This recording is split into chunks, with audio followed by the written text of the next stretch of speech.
I started playing piano when I was 7 years old, and I took private lessons all through high school, but my heart was never in it. It wasn't something that I chose to do, so the first opportunity I had to quit, I did.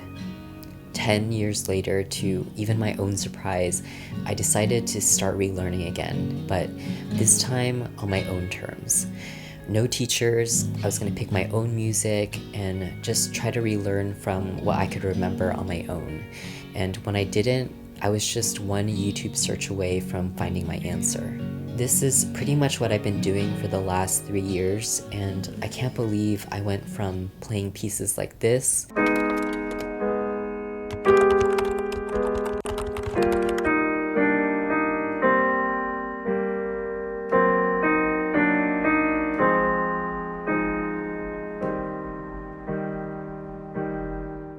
to pieces like this.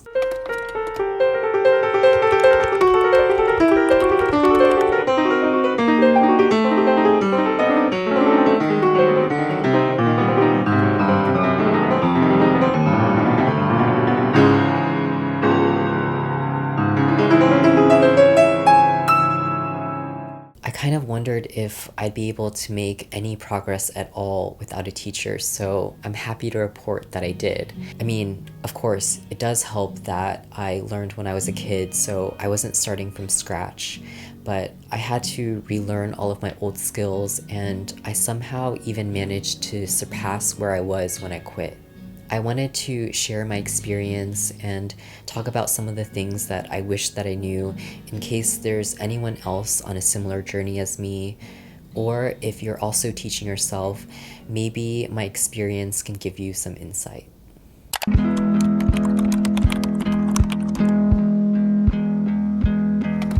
So when I started relearning piano again, to my surprise, I could still read music, but my hands, arms, and fingers were very uncoordinated and weak. And it just felt, I don't know, uncomfortable to stretch my fingers apart. Weirdly, I could still remember things like key signatures, but I pretty much forgot anything to do with fingering, so just general coordination and movement was terrible.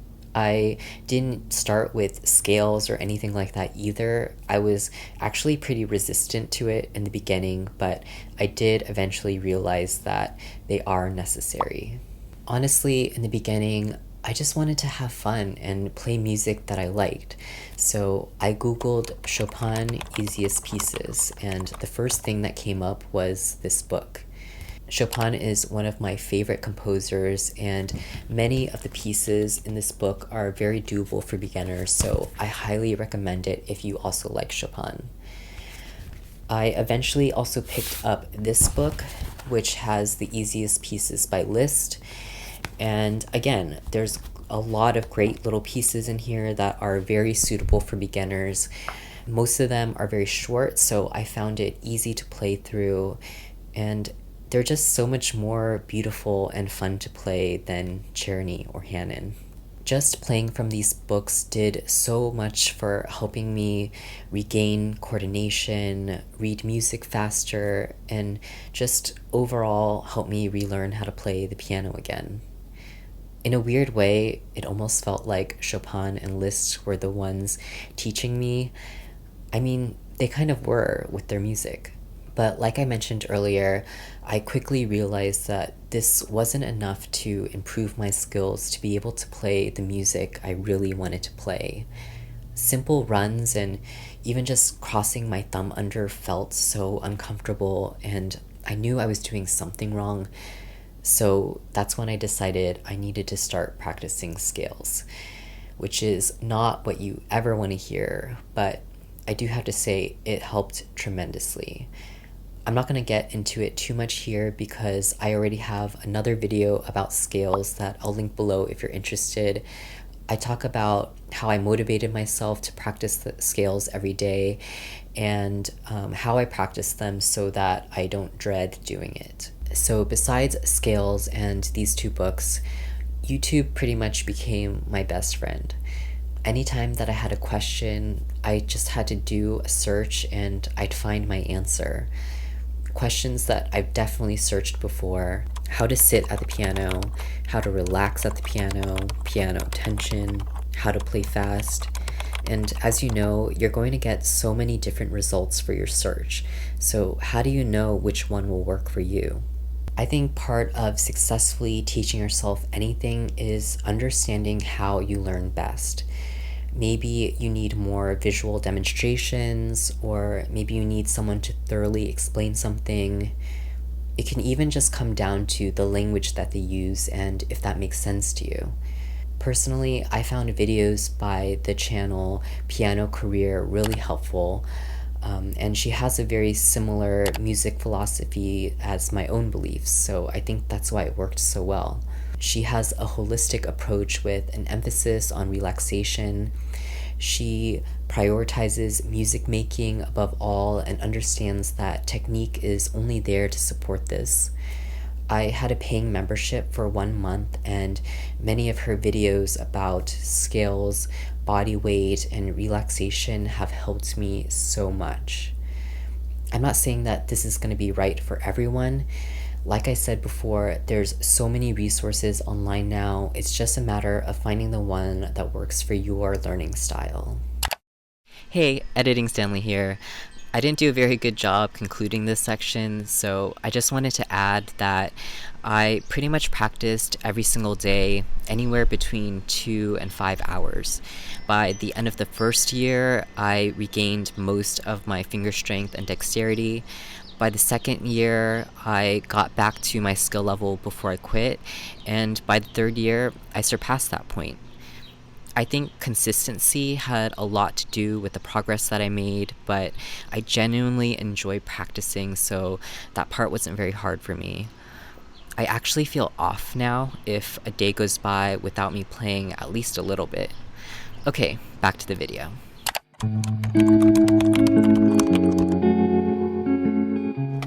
I found that the thing that really motivated me the most was finding music I really wanted to play. I just kept following my inspiration. Sometimes I would come across pieces in videos that I liked, or something would get suggested to me on YouTube.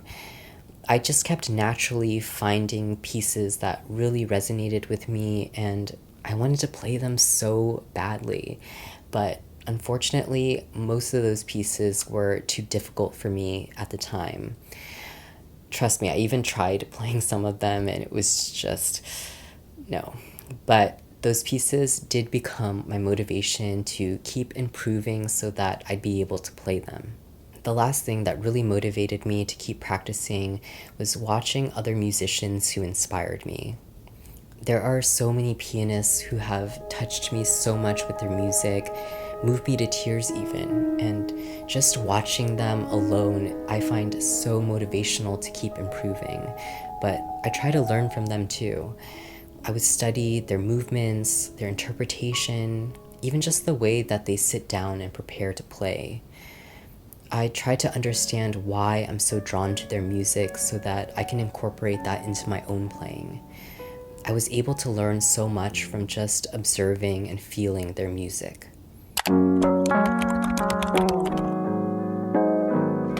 If you're also teaching yourself, there are a few things that I found really helpful, and maybe you will too. The first is recording yourself. One of the main problems with teaching yourself is there's no one else there to watch and notice things you might be doing and not realizing it, like bad posture, sitting too high or too low from the piano, holding tension in your body or your face. If you record yourself, you might even notice that it sounds completely different from what you thought you heard while you were playing. This actually happens to me all the time, and it's so frustrating, especially with things that are fast. I'll think I'm playing it super fast, and then I'll record myself, listen to it back, and it would sound so slow. It's really frustrating, but it's also a good reality check on what's actually happening. Recording yourself becomes the only way to get an objective eye on your playing. Because there's no one else there to watch you and give you feedback, you kind of have to do it yourself. Next is listen to your body. By that, I mean being very present and aware during your practices and notice what's happening in your body. Are you feeling pain or tension? Are you constantly slipping off black keys? Do you keep missing that big jump that's happening in the left hand? Our bodies are constantly giving us feedback as we're playing, and when something feels uncomfortable or painful, that's a flashing sign that there's an issue here that needs to be resolved. Just playing through the pain 100 more times isn't suddenly going to make it easier because you'll get used to it. Trust me, I've tried. In fact, you're more likely to program that pain and tension into your muscle memory, and you'll feel it every time you play that part. Instead, I try to look at these obstacles like puzzles I need to solve.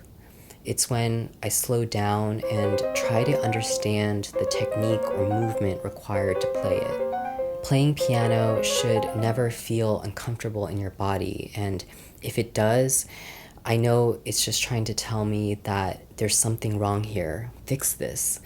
And when you do, it's kind of like leveling up in a video game. You just learned a new skill. Sorry, I promise this is the last time that I'll interrupt, but I forgot to mention that this works conversely too. If you played something well, try to notice how that felt in your body and what you did so that you could do it again. Our bodies aren't just telling us what we're doing wrong, it's also telling us what we're doing well, and I think it's a really helpful tool that helps us improve. One way that I think really helped me improve was by playing pieces that were a little bit harder than my skill level. By constantly challenging myself, I was, almost forcing myself to learn new skills and improve my technique. Sometimes I wasn't able to finish learning the piece because it ended up being too hard, or I was able to learn all the notes but not be able to play it up to tempo. I was okay with that though because I knew I was still learning so much anyway, and I ended up actually going back to a lot of those pieces later, and I'd be able to play them because I improved my technique. The fastest path to improvement is by chasing our weaknesses. I know, it sounds really obvious, but it's so much easier in theory than in practice. I think it's probably more common for us to avoid our weaknesses because, let's be honest, who likes struggling and feeling totally incompetent? It's definitely something that I did a lot when I was a kid, but it's different now. I really want to improve and I know what I'm weak at. I'll actually specifically find pieces that focus on a particular technique that I want to improve and try to learn it. Etudes are really helpful for this, but I just found that in general, playing pieces rather than exercises was a more effective way for me to learn new skills and improve my technique. Not only do I find it more enjoyable that way, but I also get to be challenged artistically, musically, and emotionally as well. My last tip is be patient with yourself. The human body and brain are complicated things. It takes time for us to process and internalize the things that we teach it. Sometimes it comes faster, sometimes it comes slower. Sometimes we have good days, sometimes we have bad days. It's all a part of the process and journey. If I'm ever having a bad day, I'll usually stop instead of force myself to keep practicing and probably just practice a bunch of mistakes anyway. Our mind needs to be in an open and receptive state for us to learn anything well. And if you're having a bad day or you're distracted, it's okay to stop and come back to it another time once you're feeling more refreshed and ready to learn. Sometimes we create these expectations for ourselves of where we think we should be, but it doesn't really work like that. Things happen in their own time when they're supposed to, so we just have to be patient. The focus and the joy should be on the journey itself, not the destination.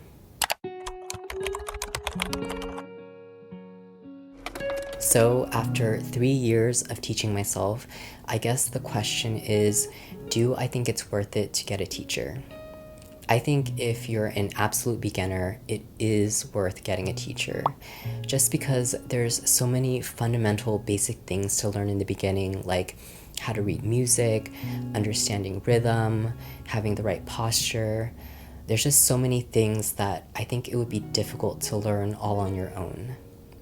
Plus, so much of piano is about touch and weight, and I think that's really hard to get across if you're just watching a video.